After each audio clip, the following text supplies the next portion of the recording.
So I just got back from my last trip to America, where I raced the Lubbock or Buffalo Springs Lake Triathlon 70.3 in Lubbock, Texas, and then I raced the Portland Rev 3 and then Vineman 70.3. So yeah, it was a pretty busy trip. I actually had to delay my trip leaving New Zealand. I was hoping to get over and race the Kansas 70.3, but I actually started getting some hip problems, and I was rushing between different doctors trying to sort it out. So between Matt Brick and Chris Hanna and a few other people on my team, we managed to get on top of it, and there seemed to be a cyst in my hip region, so they drained that and put a little bit of cortisone, and it seemed to help. My hips in a good place, and running's not a problem.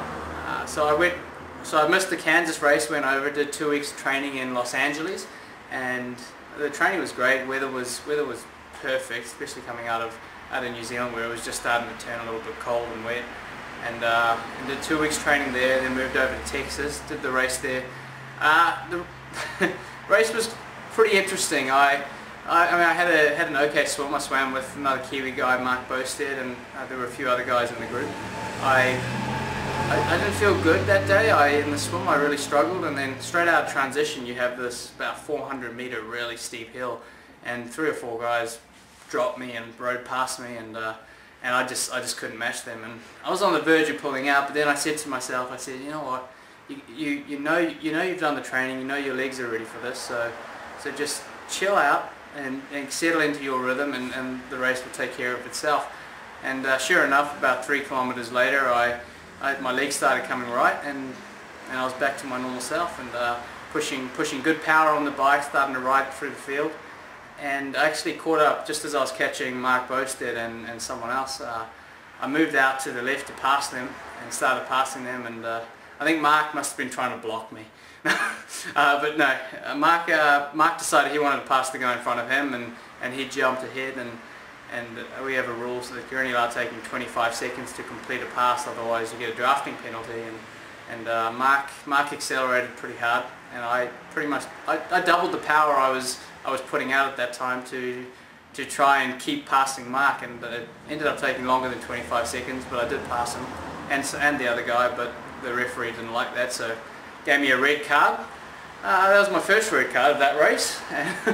But I had my little bit of emotional turbulence at that time, and and then I settled back into my race. I got focused again, and started coming right, and then actually I ended up getting another drafting penalty, and to me, I think the lady was out to get me. I felt like she didn't know what she was doing, and I think everyone feels like that when they get a drafting penalty, but I'm not a cheater. Look at me, I mean, I'm a nice guy. But yeah, anyway, I made the wrong decision. I thought I'd show the official, I thought I'd teach her a lesson, I'll show her who's boss, and I pulled out of the race. And about a minute after making that decision, well, not even a minute, 10 seconds after making that decision, I decided I'd made the wrong decision, but there was nothing I could really do about it. And so I regret reacting so quickly, so emotionally. In Ironman and half Ironman, you have to be able to take your emotions aside sometimes and focus on what you can control. So yeah, that was a good learning curve, and it was good to hang out with James Bosted and Mark Bosted over in Lubbock.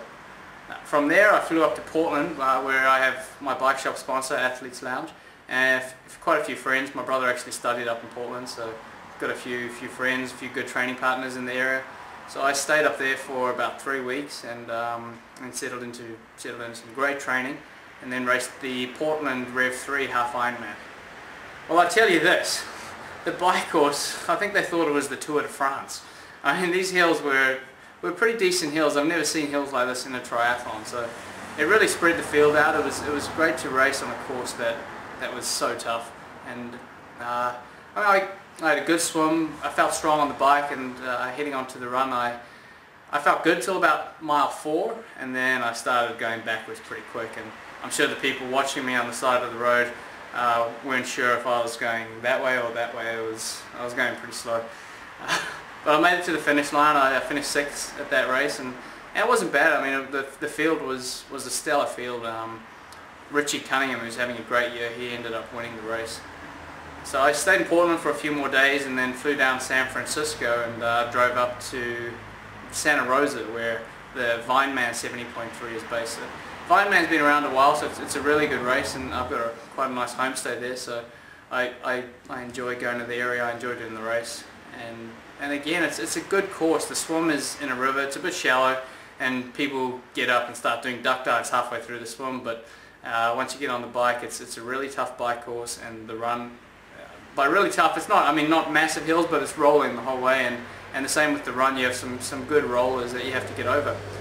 So good swim. I mean, I was riding well. Greg Bennett and Paul Matthews actually broke away right at the beginning of the bike, and they had a great bike ride. They put 3 minutes into the rest of the field, which is a lot considering, I mean, there was some good riders in our group, and we weren't riding slow.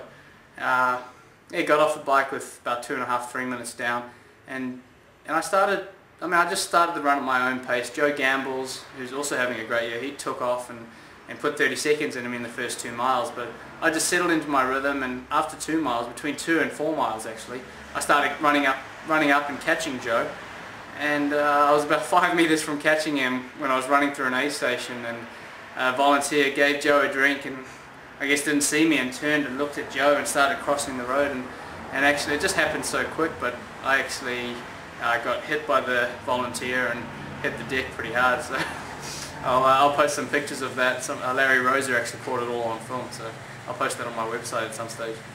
But yeah, I mean, I tried to force it after that. I tried to force myself back into the rhythm that I had found earlier on, and by the time I got to mile 7, I started hurting quite a bit, and again started going backwards.